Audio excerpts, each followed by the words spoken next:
So welcome, guys. Great that you made it to here this morning.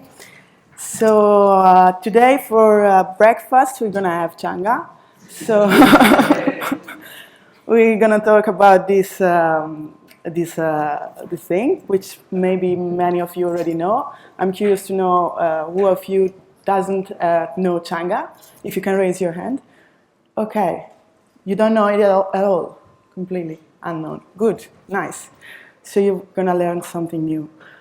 Let's start.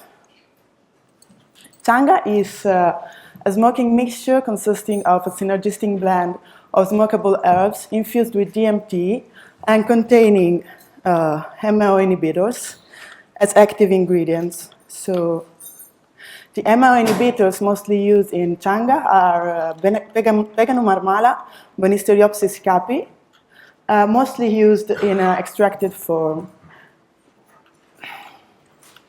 So the percentage of DMT and MO inhibitors contained in the blend determines the visionary powers of it.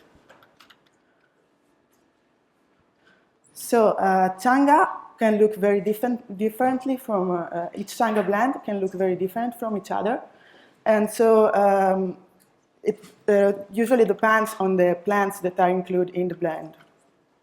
So the smokable herbs that are mostly used for making Changa are mullein, peppermint, blue, white, pink lotus, passion flower, damiana, calea, zacatequiqui, pau d'arco, but can be many other kind of herbs. So Changa, as you see in the picture, can look very differently. And you can find a very kind of weird blend of Changa, but it doesn't matter how it looks, it can be very strong anyway. Changa is usually referred to as the Western evolution of ayahuasca or as a smokable ayahuasca, although this attribution, it looks problematic. In fact, we could better call Changa a smokable ayahuasca, given that the herbs that are included and the sources of DMT are very different from the usual ayahuasca blends. So it's Mimosa hostilis mostly, and the majority, mostly everywhere in the world. And in Australia is Acacia confusa, Obtusifolia, and Acuminata, which are autochthonous trees from Australia. So Changa effects are similar to the peak of an ayahuasca experience, although they are shorter and less bodily demanding. Changa has become so popular as the most convenient way of smoking DMT. In fact, if you compare Changa with crystal DMT, is a lot easier to transport and to be smoked. And the effects are also longer and more grounded. Changa can be also interpreted as an interesting cultural phenomenon. In fact, it's spreading out to the point that there are many people that interpret Changa and don't know what it is, and they say that it's actually a plant that grows on its own. The name Changa was given to the mixture in 2003 by Julian Palmer, who is sitting here and is going to give the next presentation, so you are very lucky today. And Julian also played a role in the popularization of Changa. The introduction of a suitable name for this mixture of DMT and MO inhibitors was very important. In fact, although psychonauts were already using this mixture for years, the name created the whole phenomenon. It was huge. So, a key avenue of the Changa popularization was also the entheogenic online community, where the increasing availability of texts containing information on how to extract DMT and how to make Changa has made individual experimentation a lot easier. Also in the psychedelic trance scene, the the Changa became soon popular. In fact, the psychedelic trance scene is a scene that is active on a global scale, where attendees usually are very happy to experience with new kind of psychedelics. So for sure, it was very well accepted in that scene.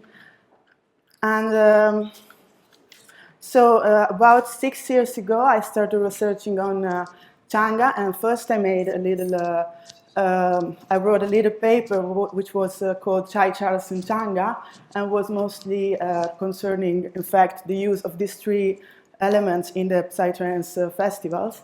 Then I focused more on the Changa itself, and I started investigating whether Changa experience and how Changa experience transformed the user consciousness. So I tried to understand this by interviewing about 50 or more users from different geographical locations and different cultural frameworks. And during this time of research, I found out several ways that Changa works as a transformative tool.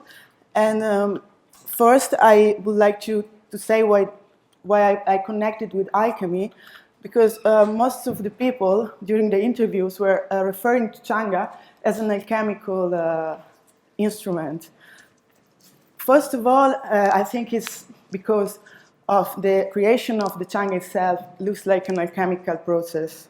In fact, the extraction of DMT it's an alchemical process. Then the creation of the plant, and this whole process ends with the transformations of consciousness that people have during the experience and after the experience. So historically, alchemists were famous for the ability to alter the nature of things, so to transform. In fact, alchemy in a way means transformation and transmutation. It is popular, the legend of the philosopher's stone, which has inspired writers and researchers for years, although we still don't know much about what exactly the philosopher's stone is. So we can only guess, and I make reference here to an article of Newman, which titled The Use of DMT in Early Masonic Rituals. In this article, he refers to the 18th century magician, occultist, and alchemist Cagliostro, and he quotes his words that says, "My child, you are receiving the primal matter. Understand the blindness and the dejection of your first condition. Then you did not know yourself. Everything was darkness within you and without.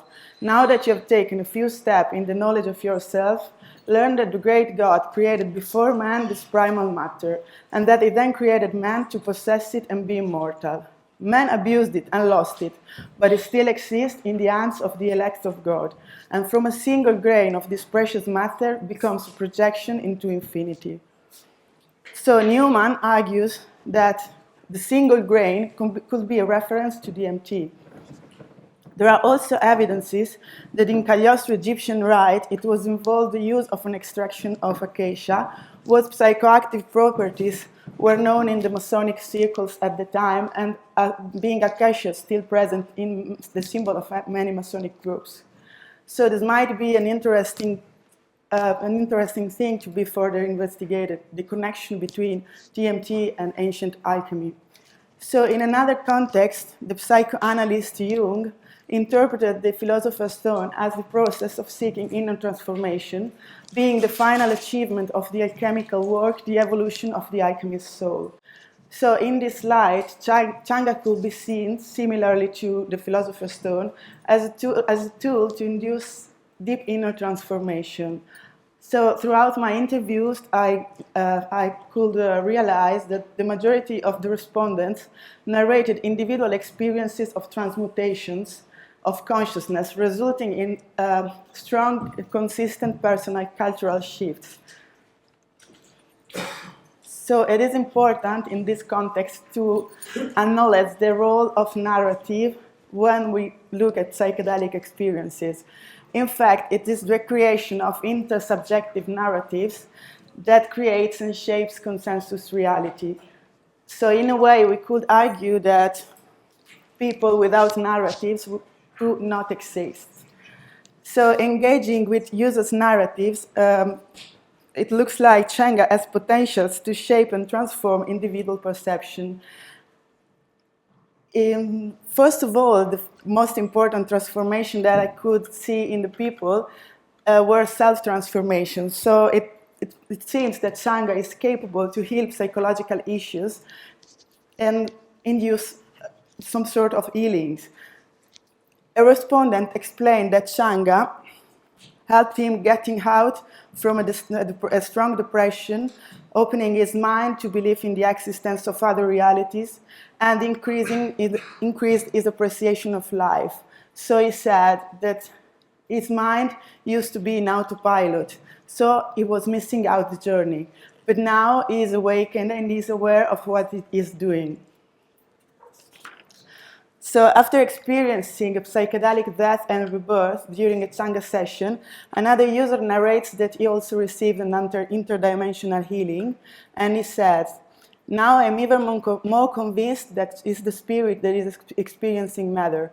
Now that I feel some distance from the fears that were controlling me, I feel bare. It is not easy to feel unprotected, though it is a step to evolution. The integration of fear is the biggest gift I received from Changa." On another level, Changa can help breaking down social and cultural conditioning, leaving the subject feeling healed and liberated.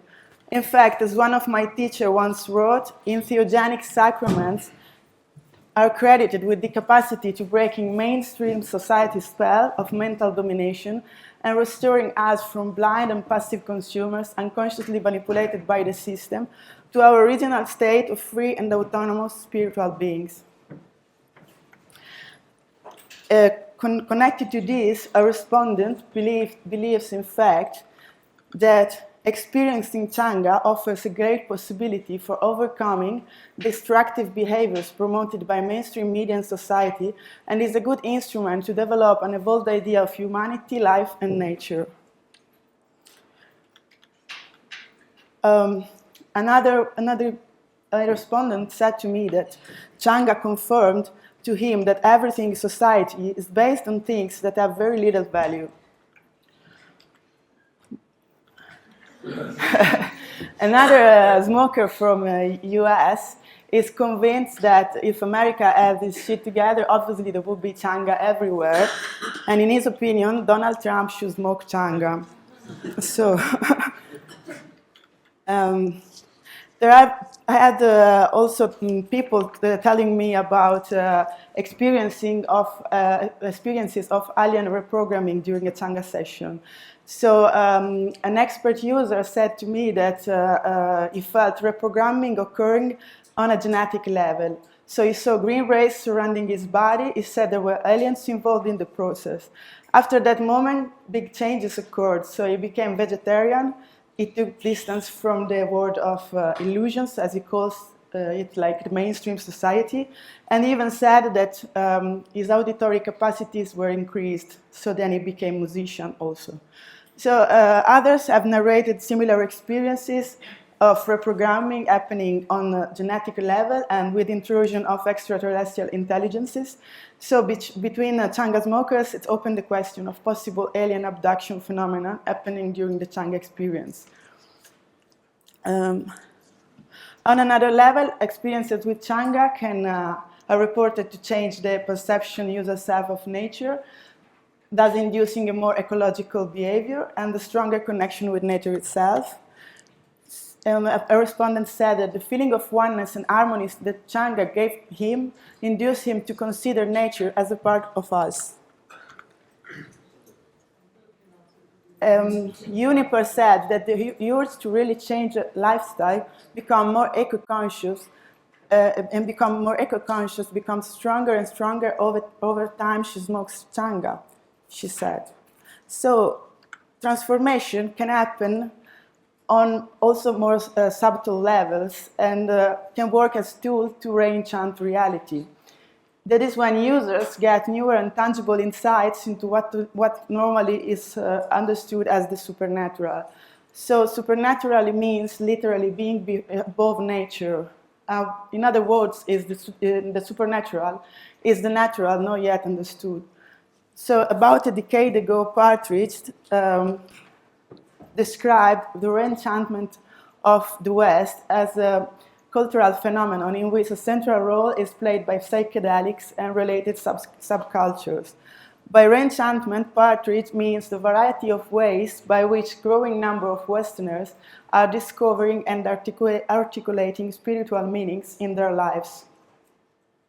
Some examples of this sort of transformations could be reported by my respondents, and they said, for instance, a respondent said that one day in his kitchen saw a creature that was looking a bit like this one in the picture, and he said that the vision at a certain point became surreal.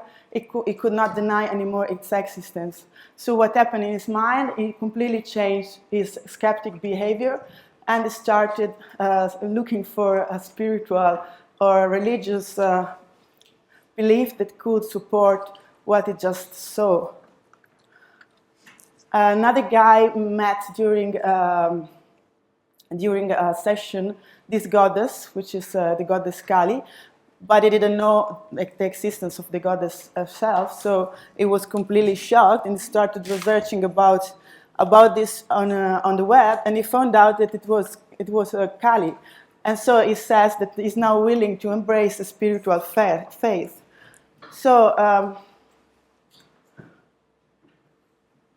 Changa appears to give all those who smoke it access to a universe of feelings and visions that are inaccessible within our disenchanted consensus reality. In fact, another guy who I interviewed said that fairy tales are true, the woods are alive with spirits, we are just too old and rational to see them.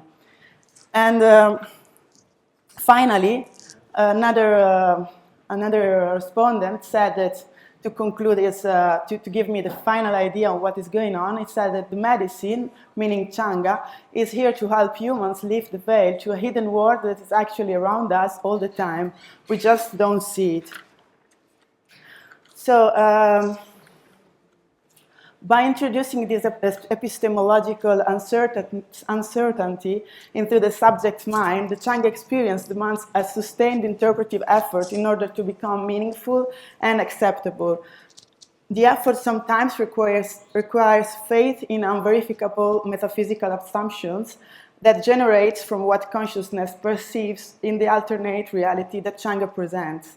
So consciousness is obviously not static, it is a constant evolving process. The interpretive process so requires each individual, either alone or collaboratively, to select parts of the world experiencing, placing them into a meaningful pattern, and elaborating on them in order to improve and modify the perception of reality.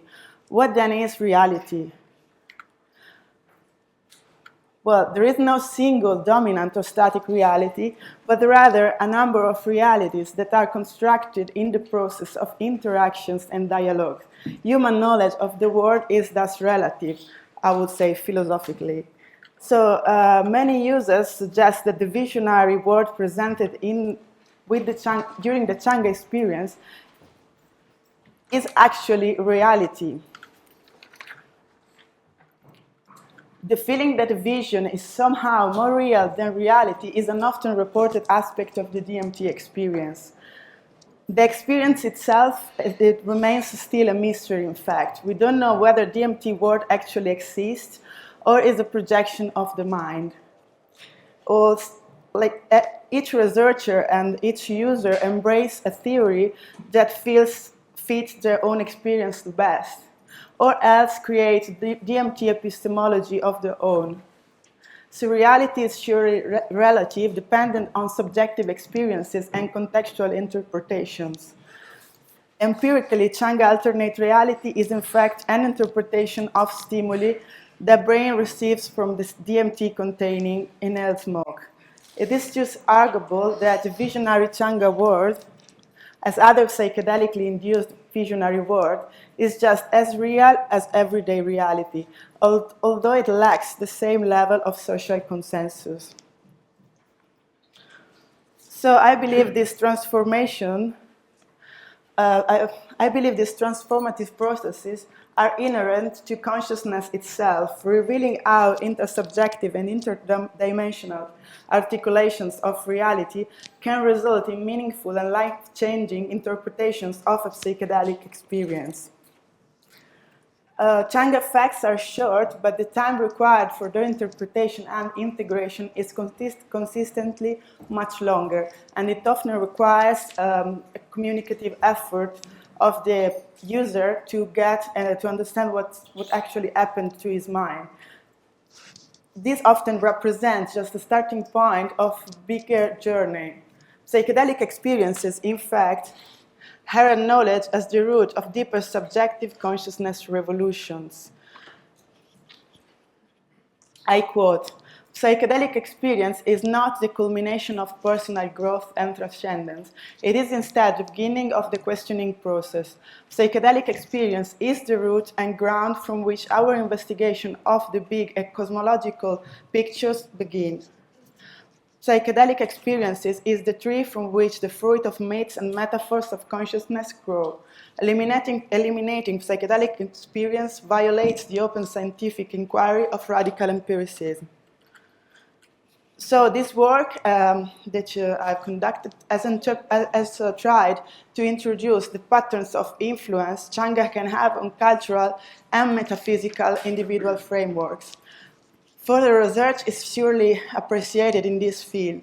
For now, I argue that there is enough evidence that Changa experiences are in some cases capable to reverse patterns of social domination, to guide individuals to push the higher goals, and to eliminate anxiety. Those experiences can also reinforce spiritual or religious beliefs and help re-enchant the everyday world. So Changa bears many similarities with other entheogens, but it's somehow unique. In fact, the alchemical processes that induce appear to the people to be so particular that they define them as magic. So Changa alchemy transforms perception so radically and quickly, and its effects can be felt across all the mechanisms of the consciousness. And so the results are evident in the transmuted cultural lives of the people. To conclude, Changa alchemy depends from nature, as nature depends from our collective consciousness evolution. Entheogenic alchemists attempt to understand the outer and inner mysterious worlds through the instruments that nature has given to mankind. And who is the alchemist then, if not a mirror of nature itself? So I conclude with the McKenna quote. "For the alchemist, nature was a great book, an open book to be read by putting nature through processes that revealed not only its inner mechanics, but the inner mechanics of the artifacts, that is, the person working upon the material. In other words, the alchemist." Thank you.